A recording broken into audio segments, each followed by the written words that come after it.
What if the loudest thing in the room isn't actually the biggest problem? That's how Joe Rogan opened it. Not with a statistic, not with a partisan jab, not with a viral clip designed to trigger one side or the other. He opened with silence, a long pause, and then, everybody keeps yelling about how divided we are, but no one's talking about what's actually driving it. That line alone was enough to send the episode flying across social media. But what followed wasn't a rant. It wasn't a right-wing screed. It wasn't a left-wing counterpunch. It was something more unsettling, a slow dismantling of the way modern media ecosystems manufacture division while simultaneously claiming to diagnose it. Rogan didn't start by blaming one party. He started by questioning incentives. Think about it, he said. What does the news get paid to do? Attention, engagement, clicks. Outrage holds attention longer than agreement. Conflict generates more engagement than consensus. Algorithms amplify friction because friction keeps people scrolling. That's not ideology, that's economics. And that's where Rogan aimed the spotlight. He explained how modern media, cable networks, digital outlets, social platforms, operate within a business model that rewards emotional intensity. Calm nuance doesn't spike ratings. Agreement doesn't trend. Compromise doesn't go viral. Conflict does. Division isn't just happening, Rogan said. It's being monetized. That wasn't an accusation of conspiracy. It was an observation about structure. He broke it down in layers. First layer, algorithmic amplification. Social media feeds are engineered to maximize engagement. Content that provokes anger, fear, or moral outrage spreads faster than measured analysis. The system doesn't ask whether something fosters understanding. It asks whether it keeps you watching. And what keeps you watching? Rogan asked. Stuff that makes you mad. He described how platforms learn user preferences through behavior. If someone clicks on content criticizing a particular political figure, the algorithm supplies more of it. Soon, the feed becomes saturated with reinforcing narratives. Two citizens in the same city can consume entirely different realities. Second layer, narrative framing. Rogan pointed out that major outlets often frame stories in ways that reinforce existing audience identity. Conservative audiences receive stories emphasizing cultural erosion or government overreach. Liberal audiences receive stories emphasizing systemic injustice or authoritarian risk. Both may contain elements of truth, but framing matters. What they don't show you, he said, is how much overlap there actually is. He cited polling trends showing that Americans across party lines often agree on certain economic concerns: healthcare affordability, housing costs, political corruption. Yet those shared anxieties rarely dominate primetime debates. Why? Because shared concern doesn't produce spectacle. Opposition does. Third layer, outrage cycles. Rogan described the media cycle as a rotating spotlight. One viral clip ignites a 48-hour firestorm. Panels assemble, hashtags trend, experts dissect. Then it vanishes, replaced by the next outrage. Constant adrenaline, he said. You never get to zoom out. That constant zoom in fosters emotional exhaustion, and exhaustion fuels tribal loyalty. When people feel overwhelmed, they retreat to familiar ideological tribes for reassurance. That's human psychology. Rogan wasn't exposing a secret memo. He was exposing feedback loops. He then shifted to something even more uncomfortable. Political identity has become cultural identity. People don't just disagree about tax rates or regulatory policy anymore. They disagree about moral foundations, social norms, even definitions of reality. And media ecosystems reinforce that identity formation. If you convince people the other side is evil, Rogan said, you don't just win votes, you lock in loyalty. Evil doesn't require compromise. Evil requires defeat. That language escalation changes everything.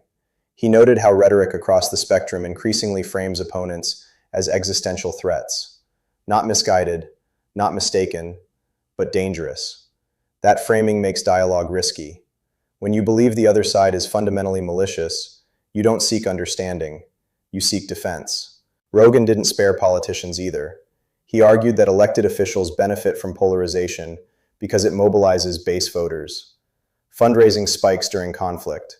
Primary elections reward ideological purity. Moderation becomes politically dangerous. So the loudest voices rise, he said, and the quiet middle gets drowned out.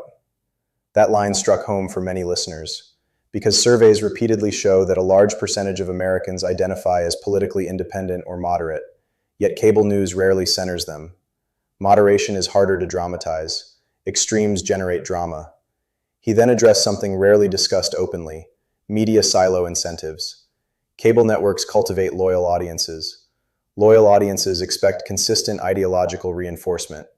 If an outlet deviates too far from its audience's worldview, viewers migrate.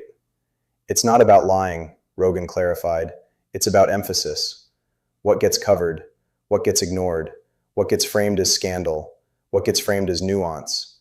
Emphasis shapes perception. He emphasized that journalists are not monolithic villains.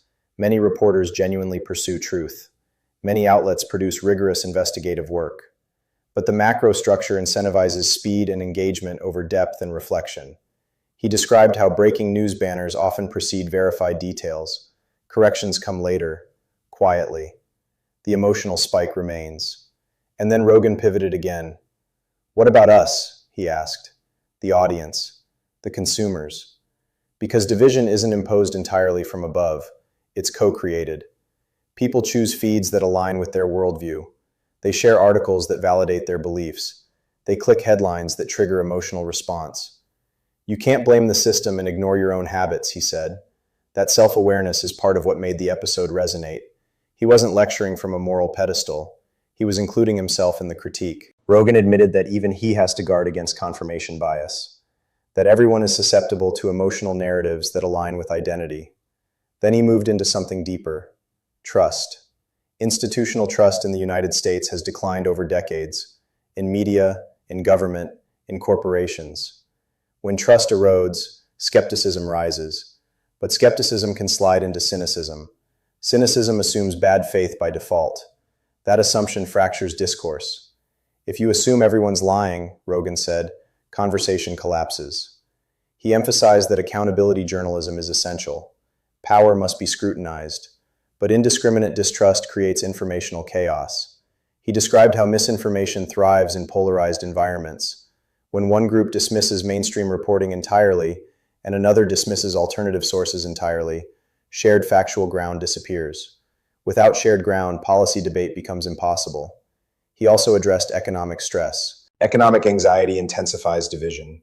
Rising housing costs, healthcare expenses, student debt, these pressures amplify political frustration. Media often focuses on cultural battles because they're visually dramatic. But economic insecurity underlies much of the emotional volatility.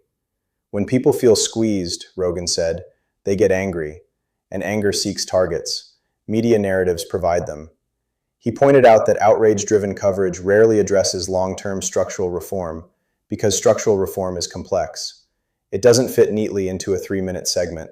But complexity doesn't trend, conflict does. He also discussed the effect of constant political saturation. For decades, political news was a periodic engagement for many citizens. Election seasons, major policy debates. Now it's perpetual. Notifications, breaking alerts, panel discussions at all hours. That constant exposure creates a heightened state of alertness. Your nervous system isn't built for permanent political emergency, Rogan said. Chronic stress reduces empathy. Reduced empathy deepens division. He then brought up something subtle but powerful: social cost. Publicly expressing moderate or nuanced views can carry social consequences within tightly aligned communities. People self-censor to avoid backlash. That dynamic amplifies extremes. The loudest, most rigid voices dominate discourse because moderates withdraw. Silence creates the illusion of consensus, Rogan said, and illusions reinforce division. The episode didn't present a secret recording or hidden memo. It exposed structural incentives.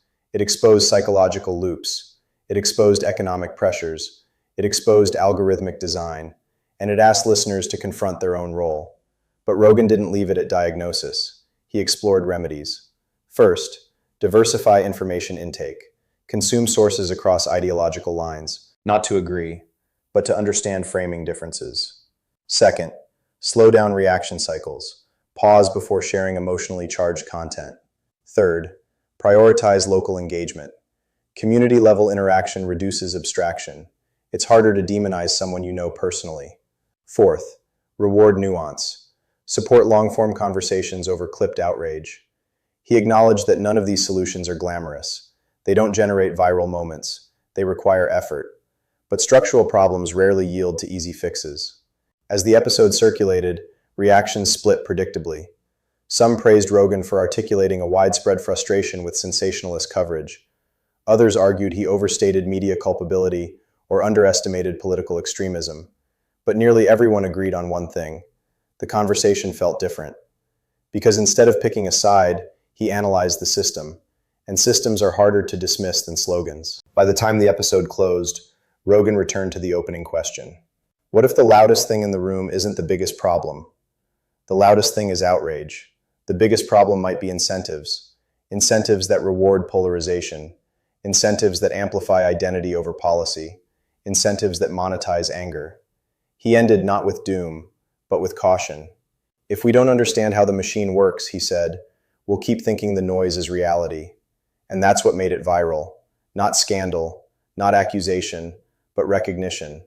Recognition that political division isn't just a cultural accident.